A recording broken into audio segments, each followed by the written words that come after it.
All right, so we've got Dean Wharton in the tree. We all just witnessed him have an incident where he cut a limb, and the limb caught his lanyard and slammed him into the trunk of the tree. He clearly hit his head. Now he is unconscious. Hey Dean, what's going on, dude? Cameron's communicating with Dean and is determining that he is unresponsive. Alright, I'm gonna climb up his descent line. I'm still looking back. Not sure about the anchor point for the base line. It looks like that whole log is on his lanyard and it's moving pretty good.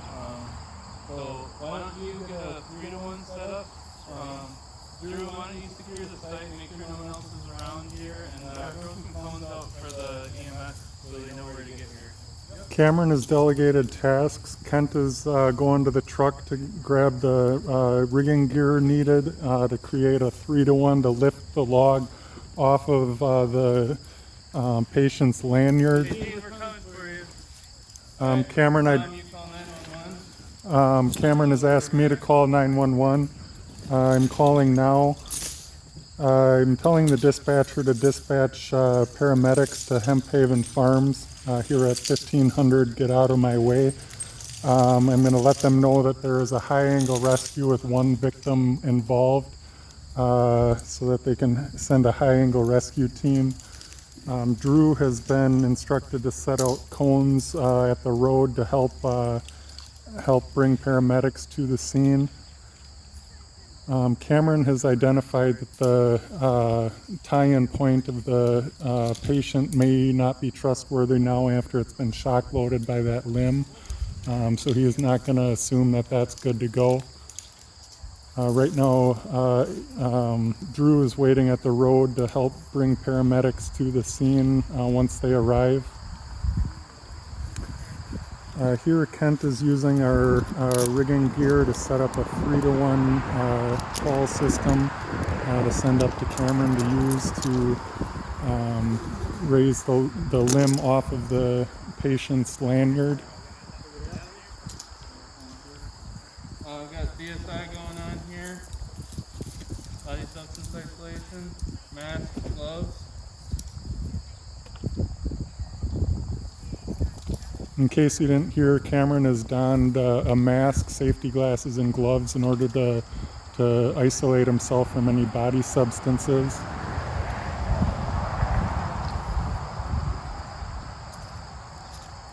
Alright, Dean. We're coming for you, bud. Just hang on a minute. Even though the victim or the patient is unresponsive, Cameron is trying to maintain communication with him.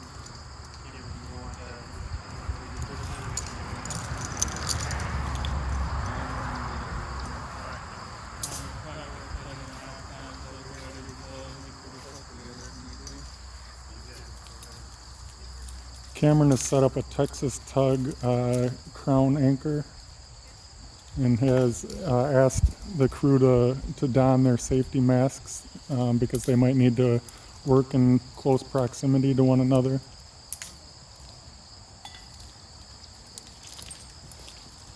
Doing a weight test here. Cameron's done his on-rope test and he's satisfied that his system is behaving as expected.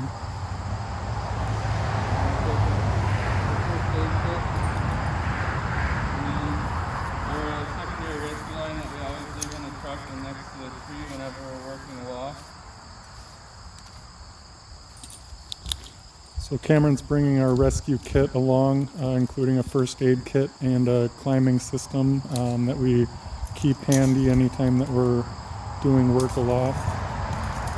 In the rescue kit, it's a rope that we know is suitable and undamaged, as well as a climbing system that works in many scenarios. It's a friction hitch along with a rope wrench setup.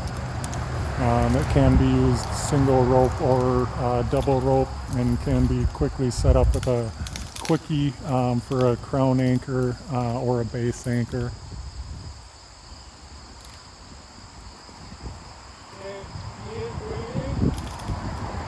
Now that Cameron has accessed the victim, he is doing a quick patient assessment. He has determined that the patient is breathing.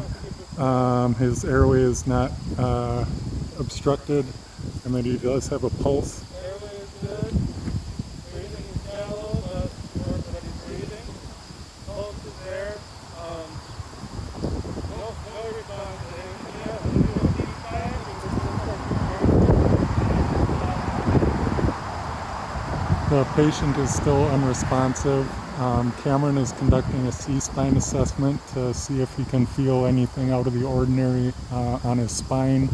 And we're particularly concerned with that because of the pressure into his saddle. I don't see anything broken, so I think we're okay to work around it now. He definitely had a damage to his head. We think at this point, but I don't see anything C-spine. So Cameron has not detected anything problematic with the spinal assessment, although it is clear that he has had impact to the head.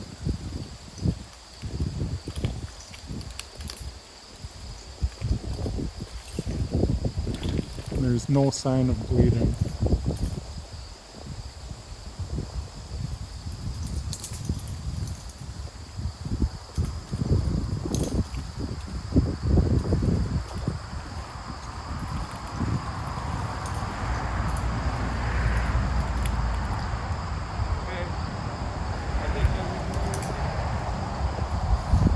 So Cameron has called for the rigging intent.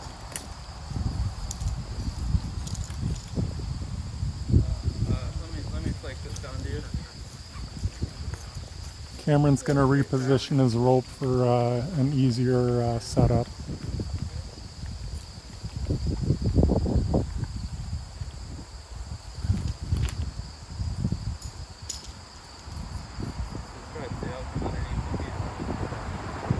And Cameron is reminding ground personnel to stay clear of the dangling load that's unsecured. Sling for the top.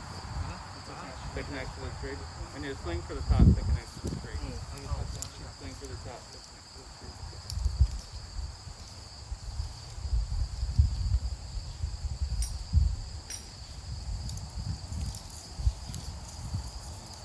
Again, try to kind of make it obvious you're staying away from the tree. Staying back.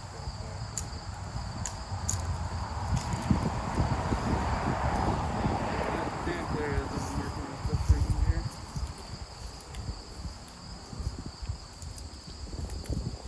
And we might need Drew's help to raise that so he can maybe get through. Ready. Hey, Drew. Come on over. You want to come on over?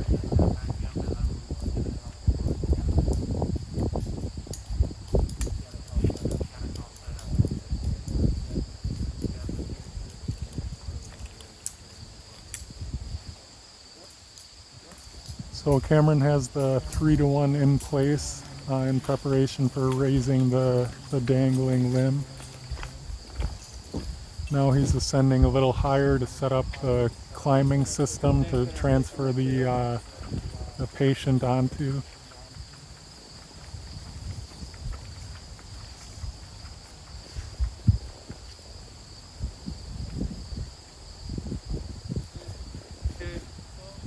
So I can't quite tell still if it's a good time, but I'm not going to trust it, and so we're going to install a new reason.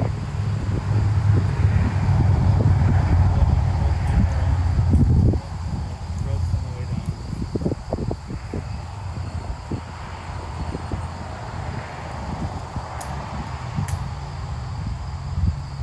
So now Cameron has the rescue system on a crown anchor that he set with a quickie and a choking configuration. Now he's moving down to the patient.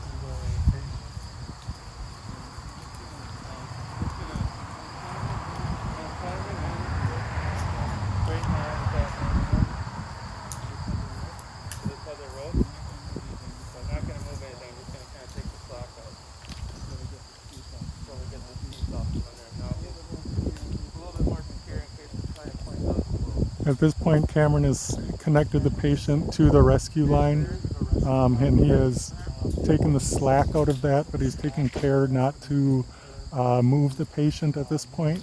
He wants to deal with the workpiece that's across the lanyard.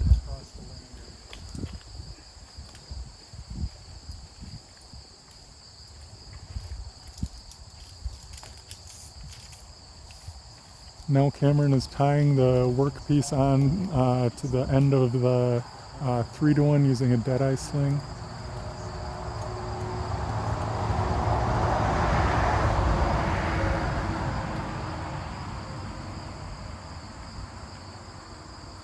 And he's tied a cow hitch.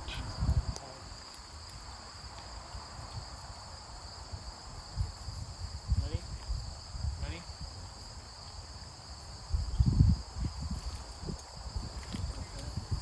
Okay. Now Drew and Kent are communicating with him to slowly raise that limb off of the lanyard.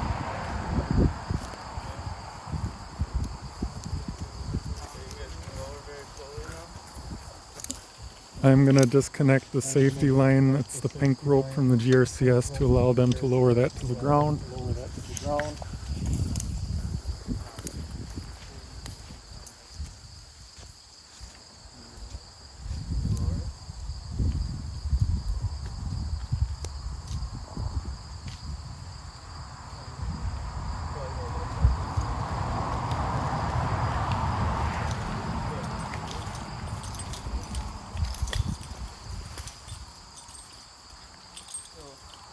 So, putting a quick attach life support.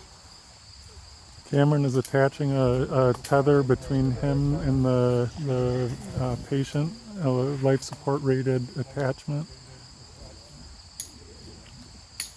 Now Drew and Kent have the limb on the ground, so there's no longer a unsecured load aloft. So it is much safer for us Crown personnel to receive the victim. I've got a long attachment here in case I need to move around something. Cameron has established a secondary life support attachment, one that's longer, so if he does need to reconfigure things, he has a way to do that.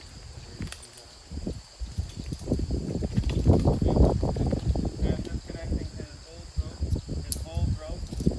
Cameron has brought slack onto the patient's rope so that his weight is now into the rescue line, and he's disconnected the initial climbing line and system of the patients. So now he is just hanging on the rescue line, and Cameron is coming down with him, and they're again both tethered together with 2 separate life support rated attachments.